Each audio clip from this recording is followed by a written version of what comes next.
Hark! Have you heard? This is the night that started it all.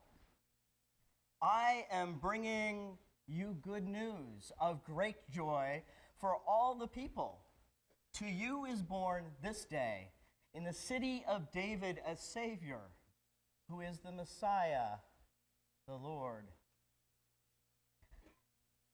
For some of us, this Christmas proclamation is very familiar, perhaps even too familiar.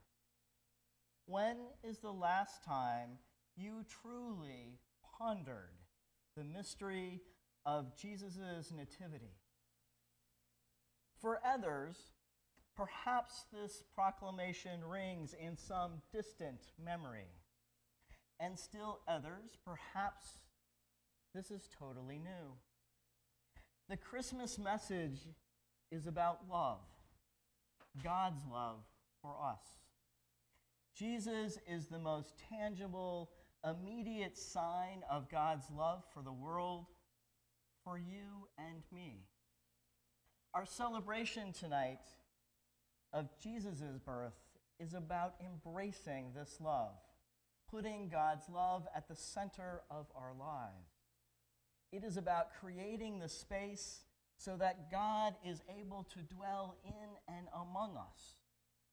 If we do this, if we say yes to God as Mary said yes, then our lives and indeed the world is transformed. Walter Brueggemann, a biblical scholar, wrote, "The greatest heresy of our time is the notion that it is possible to live an uncalled life, a life that has no reference point beyond itself, a life in which God would not choose to dwell." This night is about rejecting that. This night is about saying, no, God dwells here among us and in each one of us. For some of us, I suspect this can be hard to believe. The reality is we learn about love through other humans, other people, other relationships.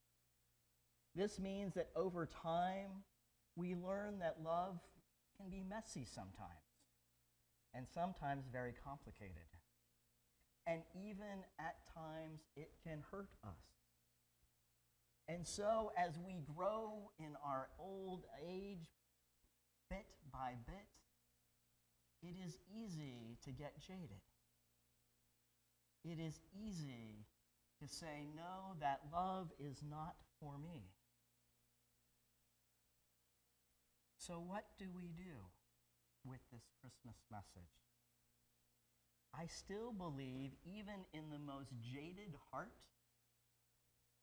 of which I probably am one of those people, there is still a sense of longing.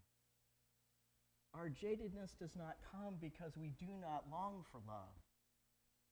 It comes because we're still searching.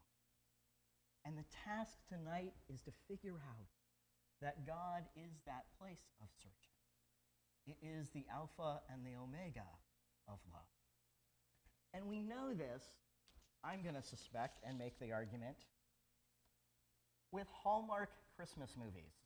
You guys have heard me remark about these on several occasions. And as much as I make comments about them, I have to admit that I watch them. They all have a similar plot. Boy meets girl, girl meets boy, maybe in the future, girl will meet girl.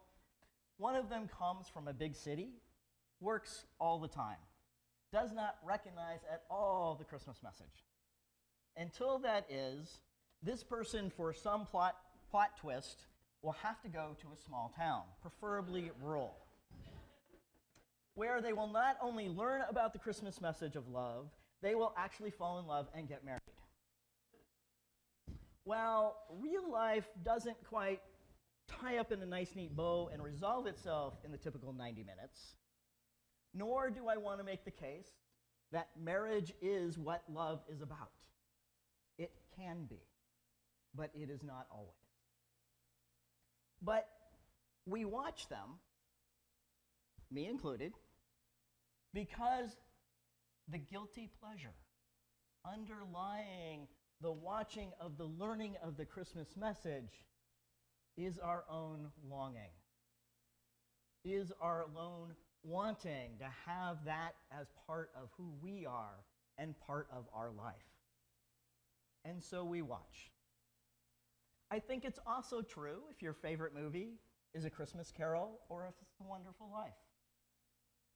Again, we want to see people actually having an abundant life, of looking around and saying, my family and my friends and I have a wonderful life. That is in, I think, all of our hearts. And God, in the form of Jesus and the baby we celebrate tonight, says yes. That promise, that vision, is what God also wants for each of us. But it's not quite as easy as the Hallmark movie. We know from the earliest Christians that they too shared this longing. They walked on earth with Jesus, and they collected stories to witness to how the love of God transformed Jesus' life and their own. We read tonight of the Lucan story. We read the stories collected by his community. And if we listen closely, we will hear that it is not for the faint of heart. Here is where it diverges from the Hallmark movies. Think about it. The angel Gabriel comes to Mary with an offer to bear God, to bear the baby Jesus. In other words, the angel is saying to Mary, I will make you an unwed teenage mother with a baby not by your future husband. Don't worry, we'll smooth things over with Joseph. Oh, and by the way, you're going to make an 8 to 10 day walk right before you have the child.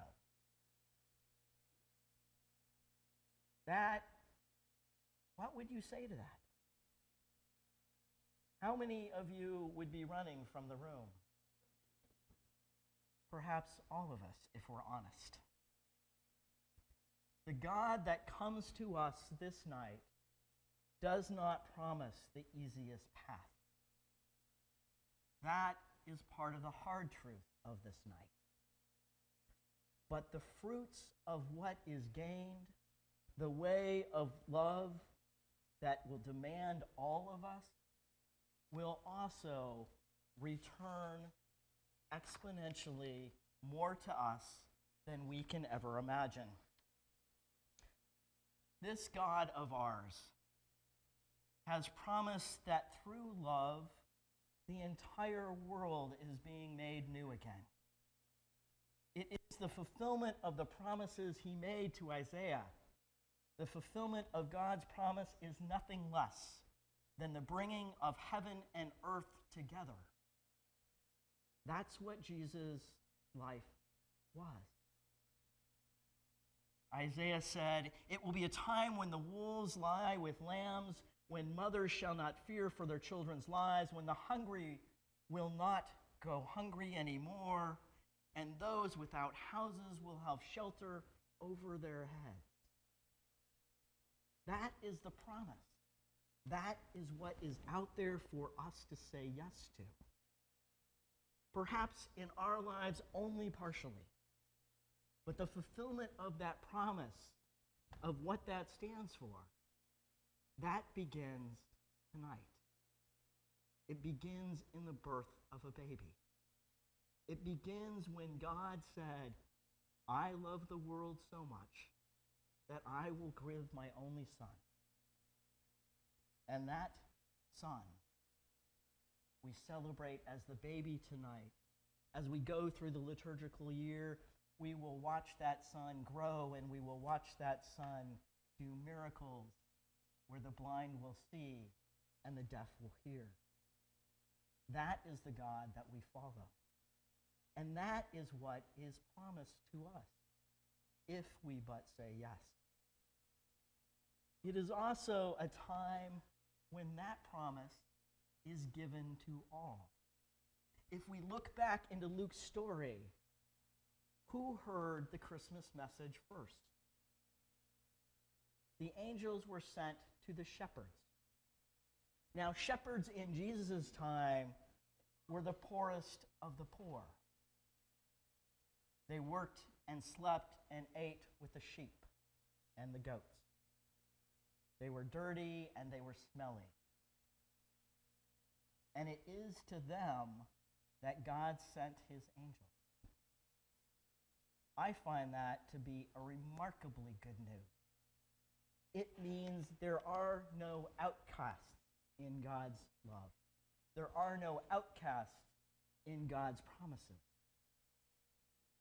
No matter how much we may feel that we are outside of the world and society, how much we may feel scorned by society, God does not share that scorn. God's love is for everyone, no exception. So what is the good news of this night? That God and God's transforming love are offered now and always to every one of us. Our job is to believe. Our job is to believe that God's love is meant for us. It's to open our hearts and take that risk and say yes. It is through us that God's promises will happen. It is in us, like Jesus, that heaven and earth will come together. God said so, and God will make that happen. So celebrate Jesus' birth. Say yes to the Christmas message of God's love and transform the world now and always. Merry Christmas. Merry Christmas.